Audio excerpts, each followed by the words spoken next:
You are listening to the Tons of Productions podcast.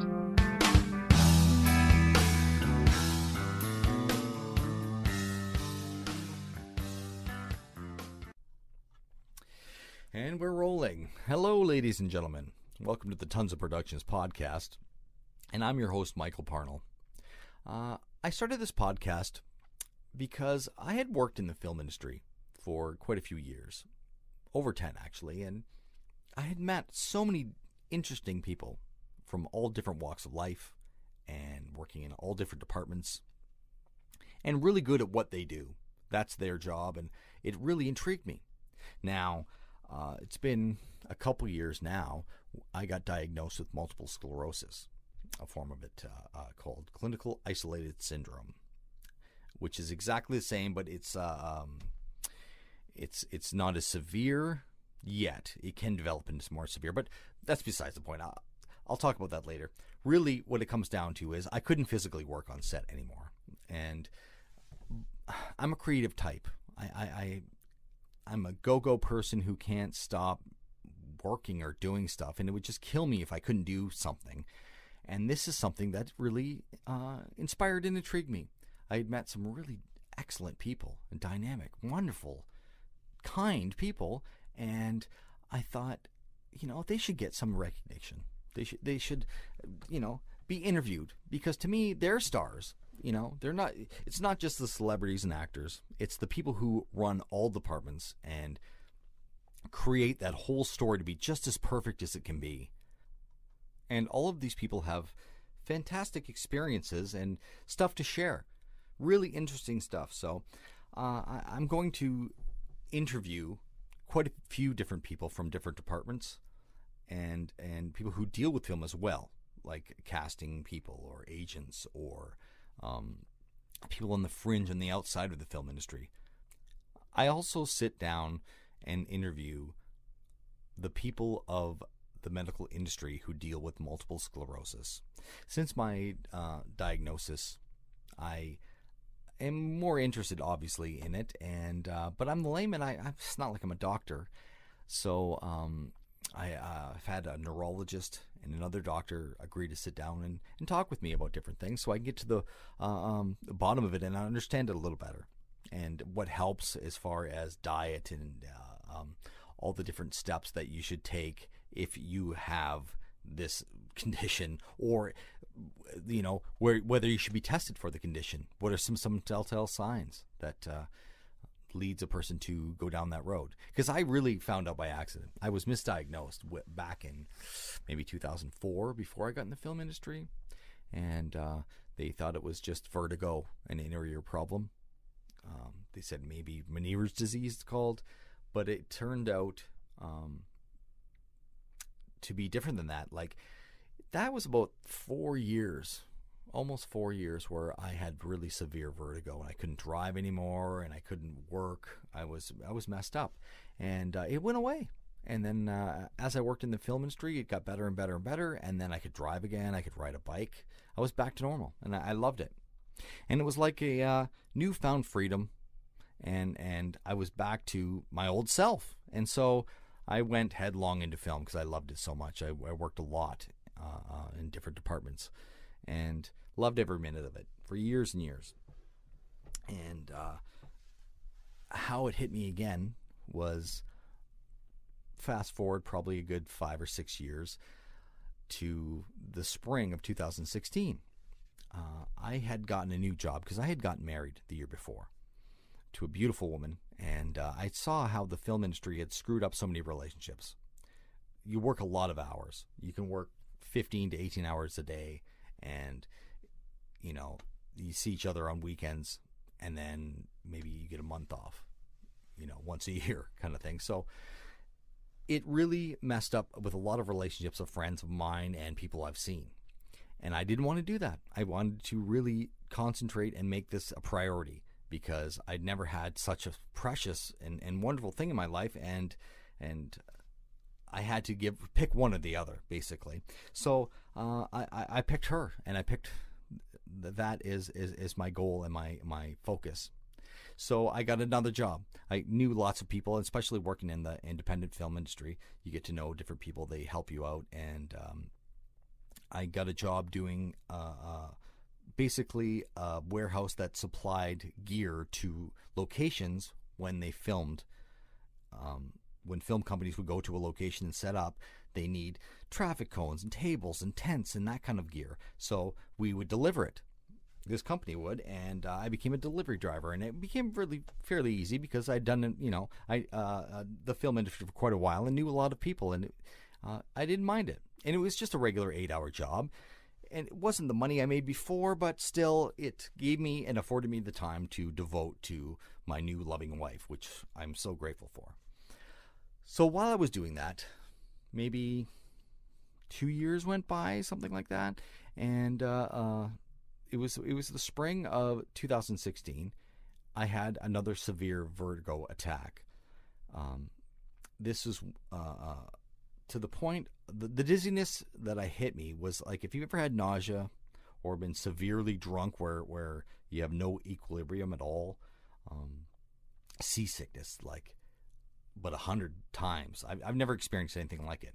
To the point where you can't stand up and you start vomiting because of the nausea and the crazy. You can't talk to people. It's crazy. So they had to take me to the hospital, and I went through a bunch of different tests, and I realized that my right hand didn't have the dexterity it used to. And that my general practitioner doctor thought that was strange. So she sent me to do an MRI test. Before I'd done CAT scan, there was no problem. They just think it was an inner ear thing, just like before. Okay, you have an inner ear problem. But during this MRI, after that, when they did the test, they realized it wasn't that. It was multiple sclerosis. And that's why I was getting these vertigo attacks, because of the lesions that I had on my cerebellum in my brain. And the cerebellum is responsible for your balance and coordination. So that is basically what they discovered. And since then, I've had another MRI, and I have one again in March of this year, 2019. And if there's no progression, then we can stay off of the chemical prescription pharmaceutical drugs, which I'm trying to do. I've changed my lifestyle. I've quit smoking. I've quit drinking for a number of years now, and am trying to avoid taking the prescription drugs that will give you the side effects and make your life a lot more miserable. So I know this because the years ago when I had vertigo, they misdiagnosed me and gave me a bunch of drugs that had side effects with them, and they were horrible. It was the worst experience too. So I knew what it was like to a degree. I don't know what it's like to take MS medication, but hey, until I need to, I'm not going to do it. I'm going to put it off until the absolute necessity, and that's when I'll do it. So, but that being said, I'm physically unable to work on set anymore. I have all these different symptoms that cause me to have not just dizziness, but also muscle cramping and severe fatigue. There's a whole bunch of things that go along with it that prevent you from actually being able to stand in one place for a long period of time, which is ridiculous to me because standing doesn't seem like work, but hey. That's one of the major reasons I wanted to do this too, because it gives me something to do. I'm not just sitting on my hands. The first year, actually, after I got diagnosed, I wrote a book. It took me about a year because of my limitations, but I typed out and pecked out a book that is more of a guide for new people on the film set too. It is called Am I the Idiot on Set? Set Ready. And it gives 5 of the major rules on every set worldwide that if you break them, you're probably going to get fired or to not work on this show anymore. And I talk about the slangs that I learned, which is just in Vancouver, Canada. They are different around the world, but a lot of them are the same. Job titles and department names. I talk about what you should do on the first day, how to use a walkie-talkie, because that everyone on set has to use one, and why you do what you do, and that kind of thing. So people feel less intimidated when they go on to set, because I know what it's like. When I first started on set, that feeling of feeling like an idiot, or people calling you an idiot because you didn't know, doesn't mean like you're not a bad person. You're just, you don't know. You're not filled in. You're not educated. So I wanted to make sure that anyone who reads my book doesn't have to experience that, can go in with confidence and know what they're doing. And it's not every rule and it's not every slang, but it's enough to get you by, that you can function on a set without being called an idiot or getting extremely embarrassed because you just screwed up a shot and 80 people stopped what they were doing, all turned and looked at you. That is the one of the worst feelings for sure at any job, you know. So you can get it on Amazon.ca.com. It's on Chapters Indigo. It's on Kobo. It's on a bunch of different online sites.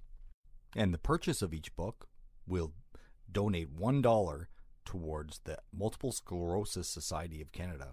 So just by buying a book, you're donating to a great cause.